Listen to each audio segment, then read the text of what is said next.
بڑا اچھا سوال ہے، کیونکہ یہ جو جتنا ہم آگے بڑھ رہے ہیں نا وقت میں، اتنا زیادہ ہم دجال کے قریب آ رہے ہیں. پہلے تو دجال کے اوپر جتنی بھی احادیث ہے ان کا آپ معائنہ کریں تو آپ کو پتہ چلتا ہے کہ دجال کا دور کس طرح کا ہوگا، دجال میں کیا دور میں سے پہلے کے حالات کیا کیا نشانیاں رکھتے ہیں. پھر دجال کے بارے میں جو خود احادیث آئی ہیں اس سے بھی پتہ چل رہا ہے کہ وہ یہودیوں میں سے ہوگا، اصفہانی یہودیوں میں سے نکلے گا دجال. اس کو ذرا براڈر اسپیکٹرم میں دیکھیں دجال کا معاملہ کیسے چلتا ہے. یہودی جو ہمیں بتایا جاتا ہے نا کہ وہ ایک نبی کی تلاش میں پہلے سے مدینہ آئے ہوئے تھے اور وہیں پہ ان کے قبیلے بستے تھے، تو اصل میں وہ نبی جو ہے نا وہ جس کو ابھی بھی ڈھونڈ رہے ہیں وہ دجال ہی کو ڈھونڈ رہے تھے. اب اصل میں اس کو دجال کا جو لفظ ہے نا یہ اللہ کے نبی علیہ السلام نے ہمیں بتایا، اس کا نام مسیح ہے، المسیح. تو اس کو المسیح کے جو جتنے بھی مطلب لیتے ہیں علماء کرام، ان میں سے ایک تو یہ مس ہوا آنکھ جس کی مس ہوئی ہوئی ہے. دوسرا جو مسیح ہے وہ آف کورس بائبل بھرا پڑا ہے اس لفظ سے، جو مسیح کا لفظ استعمال ہوتا ہے، اور مسیح کا لفظ کافی لوگوں کے لیے استعمال ہوا ہے بائبل میں. سو بہرحال حضرت عیسیٰ کے لیے بھی مسیح کا لفظ استعمال ہوا.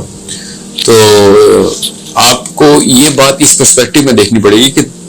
یہ یہودی پہلے سے ہی دجال کو ہی ڈھونڈ رہے تھے، اور انہوں نے اللہ کے نبی علیہ السلام سے آتے ہی سب سے پہلے یہ 3 سوال کیے کہ روح کے بارے میں بتائیں، اصحاب کہف کے بارے میں بتائیں، اور ذوالقرنین کے بارے میں بتائیں. لٹرلی انہوں نے اللہ کے نبی علیہ السلام سے سورہ کہف ہی سنی تھی. اللہ کے نبی صلی اللہ علیہ وسلم نے پھر اللہ تعالیٰ نے وحی کی کہ ان کو بتاؤ پھر کیا ہے، اور پھر سورہ کہف میں یہ معاملہ ہوا. تو اس کو اس اینگل سے آپ نے دیکھنا ہے کہ یہ دجال کی کوئز ہے. These people were actually testing the Prophet صلی اللہ علیہ وسلم, and I'm sure they tested many other people, کہ جو ان 3 چیزوں کے اوپر جو ہے نا وہ ان کے بارے میں پوری طریقے سے جانتا ہو. اب کیا کیا جانتا ہے وہ تو سورہ کہف کے تھرو ہی تفسیر میں بھی پتہ چلتا ہے ہمیں. جو اللہ تعالیٰ نے الفاظ کے استعمال کیے ہیں نا سورہ کہف میں وہ بڑے ہی ضروری ہے کہ ان کو سمجھا جائے. امام نووی کہتے ہیں کہ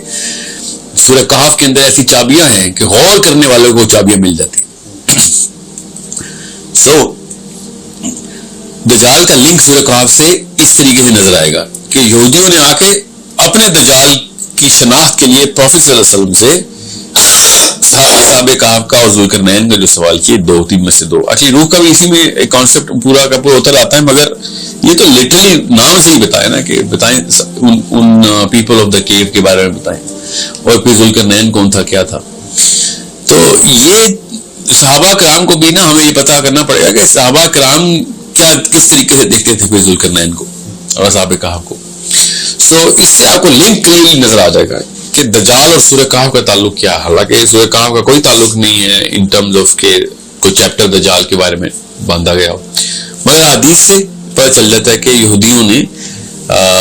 آ کے یہ پوچھا پروفیٹ صلی اللہ علیہ وسلم سے کہ اگر تو آپ ہمارے مسیح ہیں تو آپ کو یہ 3-4 چیزیں پتہ ہونی ضروری ہے. اور پروفیٹ صلی اللہ علیہ وسلم نے بھی بتا دیا, جتنی تفصیل سے بتایا وہ اتنی کافی ہے کہ وہ ہمارے لیے تو خیر پوری کی پوری طریقے سے وہ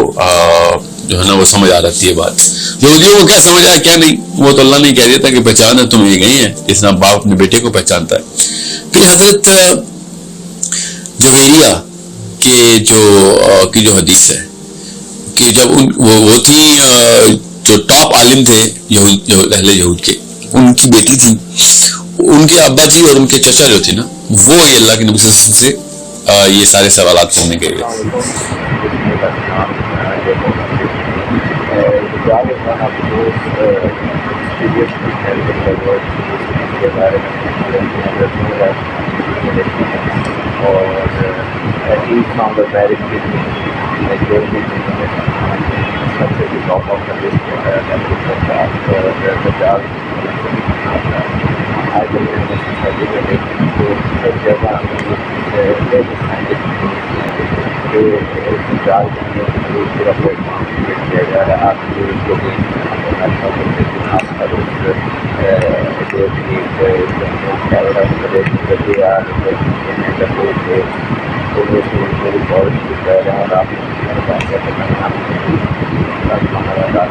2 سال پہلے اس کے بارے میں بتا دیا تھا ایسا ہونے والا ہے کہ ایک سطح پر جائے گا جس کی وجہ سے شروع کرنا چاہیے آپ لوگوں کو جو لائن کا ایگزامپل آپ لوگوں کو تجاوز سے رہنا چاہیے انسان کی ضرورت کی اگر بڑے سے بڑا بھی عالم آ جائے بڑے سے بڑا بھی اسٹینڈنگ کرنا ہے اللہ نے سارا چار پارٹی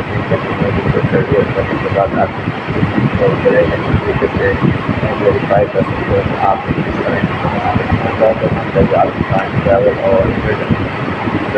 بہت زیادہ کیونکہ جب آپ گاڑی کا ایک بات ہے آپ سوال پوچھتے ہیں اور پلان میڈیا میں جو حادثہ اور آپ اس کی بنا نہیں کر سکتے آپ اس کے لیے کیسے سرکار کر سکتے ہیں سرکار پاور جو بھی آپ کو